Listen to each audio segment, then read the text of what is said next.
عثمانیہ ادارہ ہر آنکھ کا ہے تارا۔ السلام علیکم ورحمۃ اللہ وبرکاتہ۔ الحمد للہ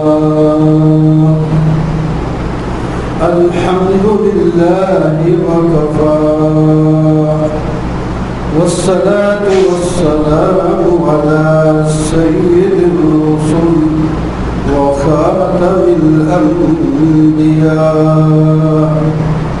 أما بعد فأعوذ بالله من الشيطان الرجيم، بسم الله الرحمن الرحيم، يا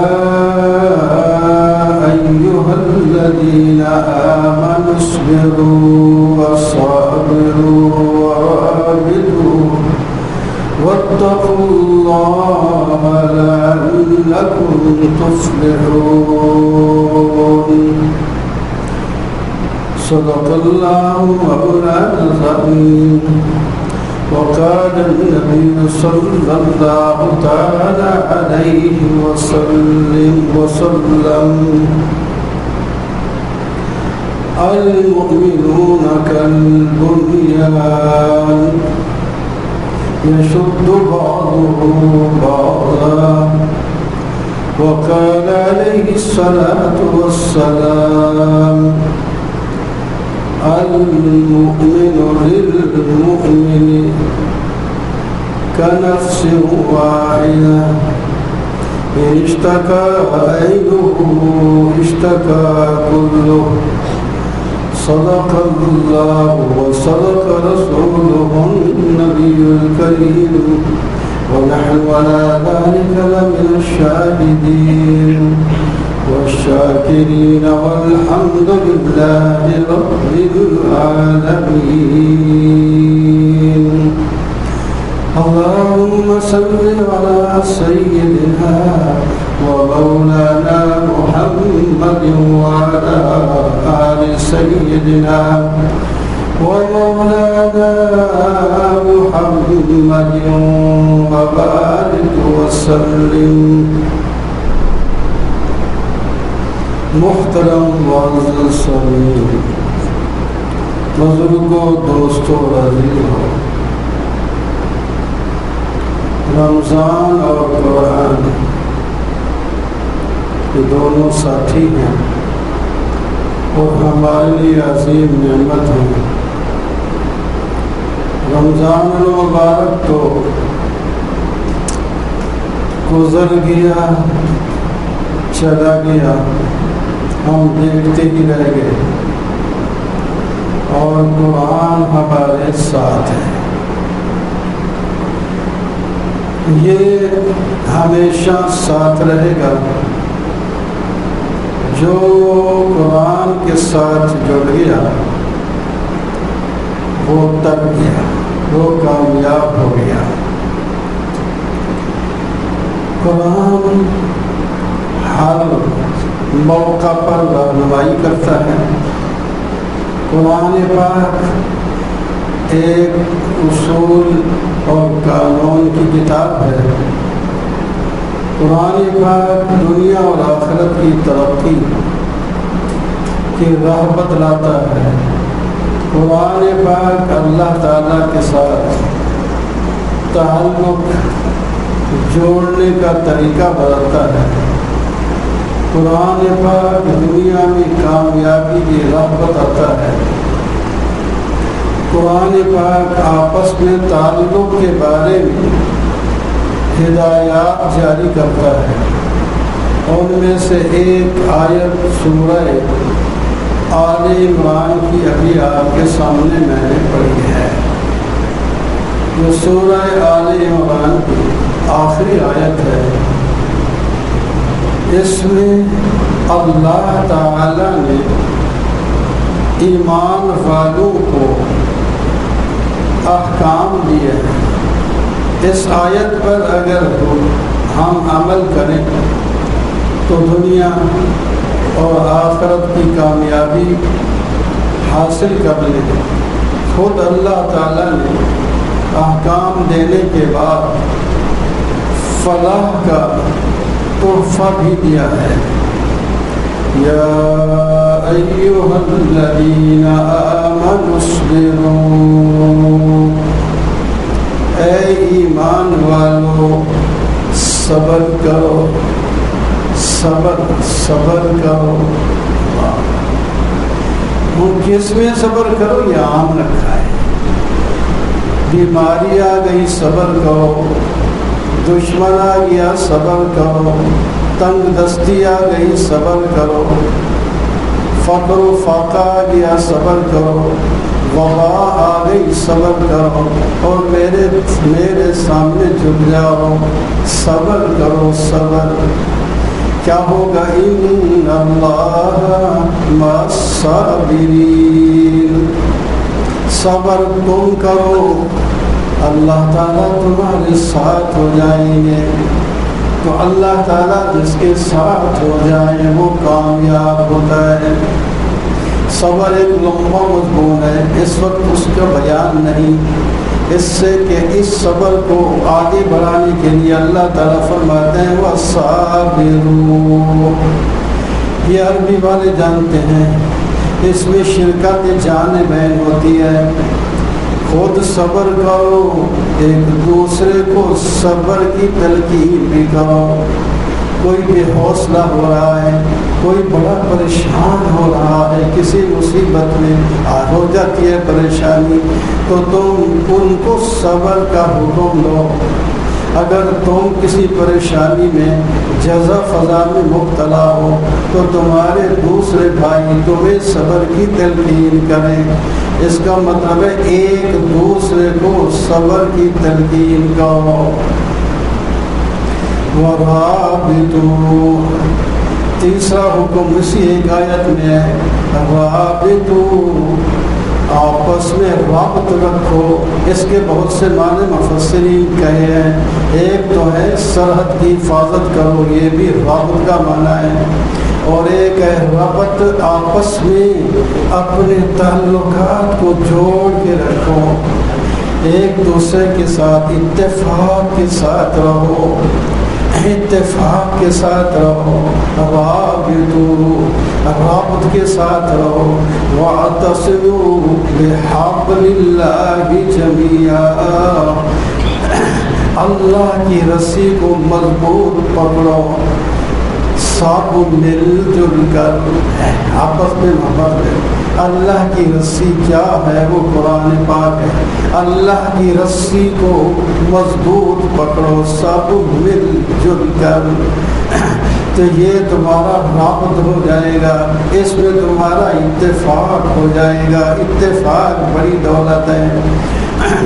تم دیکھتے نہیں، تم اپنی موجودہ حالت کو نہ دیکھو کہ میں امیر ہوں یا بڑا عہدے والا ہوں، وہ غریب ہے اور میرا ماتحت ہے، بلکہ اس کو دیکھو۔ اللہ تعالیٰ فرماتے ہیں یا ایھا الناس انا خلقناکم من ذکر وانثی، اور لوگوں ایمان لائے ہو یا نہیں لائے ہو، یہاں ایمان والوں کو خطاب نہیں، اور لوگوں ایمان لائے ہو یا نہیں لائے ہو، یہ تمہیں یاد ہونا چاہیے کہ ہم نے تمہیں ایک مرد اور ایک عورت سے پیدا کیا۔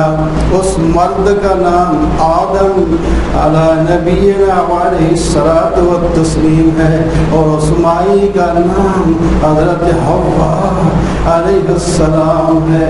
ان دو سے ہم نے تمہیں پیدا کیا، ان دو سے ہم نے تمہیں پیدا کیا۔ جب ایک ماں باپ کی اولاد ہو وہ بہن بھائی ہوتے ہیں، جب بہن بھائی ہوتے ہیں تو ان کو آپس میں اتفاق کے ساتھ رہنا چاہیے۔ بہن بھائی ایک دوسرے کے بازو بنتے ہیں، بازو بنتے ہیں۔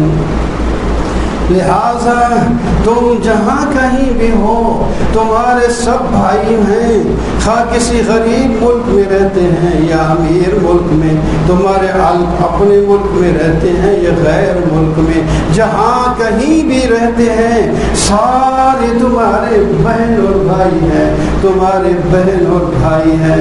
بہن بھائیوں کے درمیان میں اگر اختلاف ہو جائے، پریشانی بھی ہو جاتی ہے، اختلاف بھی ہو جاتے ہیں، تو پھر کیا کرنا؟ انما المؤمنون اخوة فاصلحوا بینہما۔ سارے مومن عورتیں اور مرد بہن بھائی ہیں، اگر ان میں کوئی اختلاف پڑ جائے تو پھر تم ان میں اصلاح کر دیا کرو، اصلاح کر دیا کرو۔ جب تم اصلاح کرو گے تو ان کا جو ہے افتراق اتفاق سے بدل جائے گا، پھر آرام اور چین ہوگا۔ اگر یہ دوسرے صلح نہیں کرائیں گے تو آپس میں وہ لڑیں گے، مریں گے، تم بھی پریشان ہو گے، وہ بھی پریشان ہوں گے۔ وَإِن طَائِفَتَانِ مِنَ الْمُؤْمِنِينَ اقْتَتَلُوا فَأَصْلِحُوا بَيْنَهُمَا۔ اگر دو جماعت ایمان والوں کی آپس میں لڑ پڑے، کسی بات پر لڑ سکتی ہیں، تو تیسرے لوگوں تم ان کے درمیان میں صلح کرانی ہے۔ فَإِن بَغَتْ إِحْدَاهُمَا عَلَى الْأُخْرَى، اگر ایک جماعت کو تم نے کہہ دیا تیرا قصور ہے تو معافی مانگ لے، یا جو دعویٰ کر رہا ہے اس کو چھوڑ دے، تیری غلطی ہے اور وہ اکڑی ہوئی ہے، تو پھر تمہارے اوپر جو دوسرے لوگوں لازم ہے کہ اس کے ساتھ لڑو۔ فَقَاتِلُوا الَّتِي تَبْغِي، کیا قرآن کہتا ہے؟ مومنوں کے درمیان صلح کراؤ، تمہارے صلح کرانے سے وہ صلح کر جاتے ہیں تو ماشاءاللہ مبارکباد، اگر نہیں کرتے تو تم نے بیٹھ نہیں جانا۔ پھر جو ظلم کر رہی ہے جماعت، پھر جو زیادتی کر رہی ہے جماعت، اس کے ساتھ قاتلو کا لفظ فرمایا، قاتلو قاتلو، یہ لفظ فرمایا۔ صاحب ذرا غور کریں، قاتل لوگ تب ہوتا ہے جب اپنا ہتھیار سے لڑتا ہے، اس وقت اس کو قاتل ہو۔ قاتل الذی تبغی، اس وقت تک اس کے ساتھ لڑو یہاں تک کہ وہ رجوع کر لے کہ میری غلطی ہے، میں معافی چاہتا ہوں۔ پھر جب وہ جلد رجوع کر لے تو پھر یہ نہیں کہ ان کو کوسی جاؤ اور ان سے تم مقاطع کر لو، ہیں وہ بھی تمہارے بھائی، پھر ان کے درمیان صلح کرنے کے بعد اسی طرح شیر و شکر ہو جاؤ۔ اے مسلمانوں ذرا غور کرو، اگر دو جماعتیں مسلمانوں کی آپس میں لڑ جائیں تو جو زیادتی کر رہی ہے اس کے ساتھ دوسرے مسلمانوں کو حکم ہے کہ تم ان کا مقابلہ کرو۔ اگر ہمارے مسلمان بھائی کو کوئی غیر مسلم اپنی گولیاں سے نماز کے اندر بھونے تو کون مسلمان ہے جو اپنے سینے پر ہاتھ رکھ کے چپ کر کے اپنا گوشت کھاتا ہے، مٹھائیاں کھاتا ہے، دودھ پیتا ہے؟ اس کو شرم آنی چاہیے کہ میرے مسلمان بھائی کو نماز میں مارا جا رہا ہے، قتل کیا جا رہا ہے، اور ہم اپنی ملک اور اپنی جو ہے مفادات کے پیچھے زبان گم کر کے بیٹھے ہوئے ہیں۔ یہ مناسب ہے؟ اور کوئی سن رہے ہو صوفی صاحب سارے مجھے صوفی ملے ہیں، بیٹھے جی ماشاءاللہ کوئی اثر نہیں، کوئی پتہ نہیں۔ جب کسی مسلمان پر ظلم ہو رہا ہو تو دوسرے مسلمانوں پر کیا ہے اس کی مدد کرنا، کوئی پتہ نہیں کرنا ہوگی، مدد کرم ہو بولنا کرنا۔ یار لوگ جڑے کئی خطیب ایسا بلواتے ہیں جو ٹھیک کرتے ہیں، ہر بات پر بولو، سبحان اللہ کہو، الحمدللہ کہو، ذرا یہ بات کرو، پھر ذرا جا ہم کہتے ہیں یار بڑے بزرگ پیر ہمارے ہیں ماشاءاللہ، ہمارے جو ہے نا مقتدی سب پیر بزرگ ہیں، پر سر نیچے کیا، بس آیا نماز پڑھنے کے لیے کھڑا ہوا تو گیا تو کوئی پتہ نہیں کیا کیا کیا نہیں کہا۔ تو جناب حکم قرآن کا حکم سنا رہا ہوں، رحمان کا بھیجا ہوا حکم ہے۔ قرآن کا حکم کیا ہوتا ہے، کس کا حکم اصل میں کوئی پتہ نہیں، اور کس کا حکم ہوتا ہے قرآن میں؟ آپ کا حکم ہے نبی کا حکم بھی نہیں ہوتا، کس کا ہوتا ہے؟ اللہ کا حکم ہوتا ہے، رحمان کا حکم ہوتا ہے، رحمان ارحم الراحمین کا حکم ہوتا ہے۔ اگر وہ کہتا ہے اٹھاؤ تلوار سے لڑو تو پھر بیٹھنا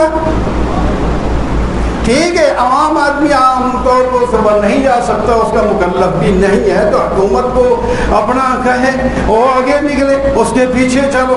نہیں کر سکتے تو جتنا کر سکتے ہیں دعائیں تو مانگ سکتے ہیں، کوئی اخبار میں بیان تو دے سکتے ہیں، کسی کچھ تک کر سکتا ہے آدمی نا، کون بالکل کرتا ہی کچھ بھی نہیں کر سکتا۔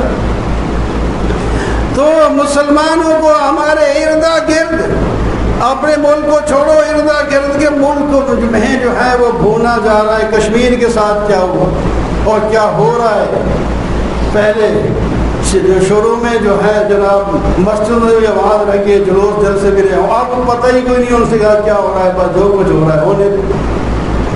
فلسطین پتہ جب سے بنا ہے اس کے ساتھ ظلم ہو رہا ہے، کوئی بدل ہمیں کیا پتہ، بس ایک دن تھوڑا سا کوئی کر دیا بس۔